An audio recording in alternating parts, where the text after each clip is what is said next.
సమ్మర్‌లో ఏమవుతుందంటే మీ బాడీని ఒక మెషిన్ లాగా అనుకోండి. సమ్మర్‌లో ఏమవుతుంది? ఓవర్ హీట్ అవుతుంది కదా!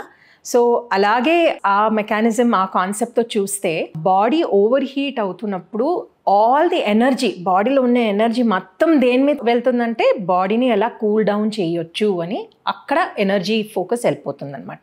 సో, డైజెషన్ కొంచెం స్లో అవుతుంది, కొంచెం స్లగ్గిష్ అవుతుందంటాము. సో, మీరు హెవీ ఫుడ్ ఇప్పుడు బిర్యానీ 2:00 అయిందంటే లంచ్ బ్రేక్ అయిపోయిందంటే వెళ్ళి ఒక పెద్ద ప్లేట్ బిర్యానీ తింటే ఏమవుతుంది బాడీలో? ఆల్రెడీ డైజెషన్ కొంచెం స్లో ఉంది. ఎందుకంటే మీ బాడీ మొత్తం కూల్ అవ్వాలి అని బాడీ చూసుకుంటుంది. కానీ మీరు హెవీ బిర్యానీ, స్పైసీ బిర్యానీ తింటే ఆ బాడీలో ఉన్న డైజెషన్ స్లగ్గిష్ అయింది కాబట్టి ఈ బిర్యానీ కూడా డైజెస్ట్ అవ్వాలంటే చాలా టైం పడుతుంది. ఆ సమయంలో మీకు చాలా డిస్కంఫర్ట్ కూడా అవ్వచ్చు. లైక్ హెడేక్స్ రావచ్చు, చాలా హెవీ ఫీలింగ్, బ్లోటెడ్ ఫీలింగ్ లాగా ఉంది అని చాలామంది అంటారు. ఇవి అన్నీ ఎందుకు అంటే డైజెషన్ చాలా స్లో అయిపోయింది, నెమ్మది అవుతుందన్నమాట ఇప్పుడు.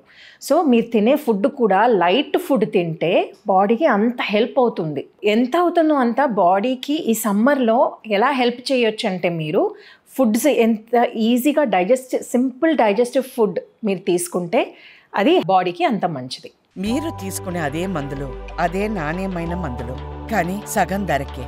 అవును, మెడ్ ప్లస్ బ్రాండ్స్ పై 50 to 80% తగ్గింపు.